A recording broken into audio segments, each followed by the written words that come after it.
السلام عليكم ورحمة الله وبركاته. وولاشين ومر لباد إنكو soo noqotay maxaa haysiin Soomaali weyn.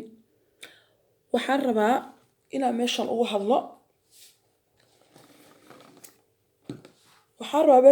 hadlo girls men avoid يعني gabdhaha ay nimanka aad iyo aad iskaga ilaaliyaan gabadha ay nimanka aad iyo aad iskaga ilaaliyaan inay aroosaan. Number one waxaa la dhahaa daddy's girl.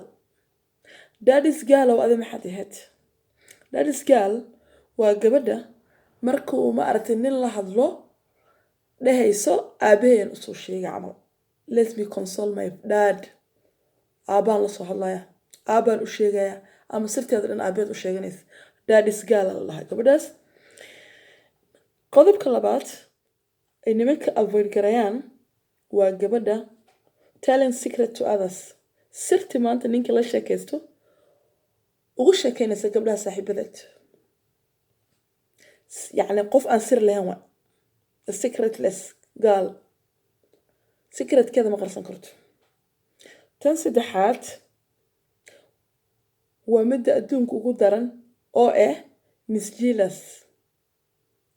يعني way maseer badan tahay. qof kasta ka maseere. qofkii meesha maraa waxay leedahay walaal hadashay. gabadhii sii socota iyo midda soo socota iyo midda u sii ordaysa iyo midda taagan ee ka maseertaa. waa qodobka saddexaad. waa gabadha maseerka badan. gabadha afaraad oo nimanka jecleen waa gabadha mar kastaba busy ku ah waxbarashadeeda. يعني maxaan ka wada waxaas waxbarashadeeda ayay muhiim u ah. mar kasta ninkan uu la hadlo afaara guur ama afaara saaxiibnimo ama afaara wax uu kala hadlo ayada maanta dhan jaamacadan aaday jaamacad soo sameynay iskoolkaas sameyn rabaa kanaan dhamaynaya kan markaan dhameeyo kaasaan raba inaan sameeyo. nimanka ma jeclo. who cares waa marka day jecleen iska dhageysa adiga nafteedu iyo yara qaadan maaragta gabarnimada ay programan wada moogtahay. Okay, qodobka kale waa comparing herself with others. waa gabadha mar kasta dhahdo aniga heblaaya sanisan aniga heblaaya camalaan ahay aniga heblaaya waa ka fiicanahay aniga heblaaya kala saananahay. يعني gabadha markuu ninka u imaado camal oo afaara kala hadlaayo ama guur uu ka rabo ilaa meeshaan guuran ka hadlayna ilaan gaalada anaga shaqadayna mehe ka hadlayso waa gabadha mar kastaba jecel maaragtay inay kor isu qaadqaado. aniga saanaan ahay aniga kanaan ahay aniga kuusaan ahay aniga saan aniga waa lay ka saaya. يعني boota been camal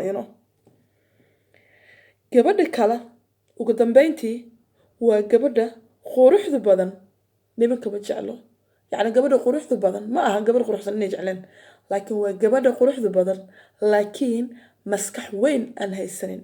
waxaa la dhahaa beauty with no brain. beauty with no brain. يعني maxaa laga wadaa waxaas way qurux badan tahay way libis quruxsan tahay laakiin ma haysato aqli weyn oo ku filan camal ma haysatino. waxaa iska dhici karta gabadh iska faalko xun laakiin maasha Allah inay ka tahay secretkeeda ay qarsanayso wax walba iyadu isu dadaalayso. marka waa qodobadaas gabdhaha si fiican isku ilaaliyaano haddii rabaan nin aroosaan intaasoo qodob aan ka soo hadlay iska fiiri gabareey. marka intaas kuwa wiilashan oo laga soo hadli doonaa iyo soo dhawaada asxaabay. Please subscribe to my channel, like and share. Thank you.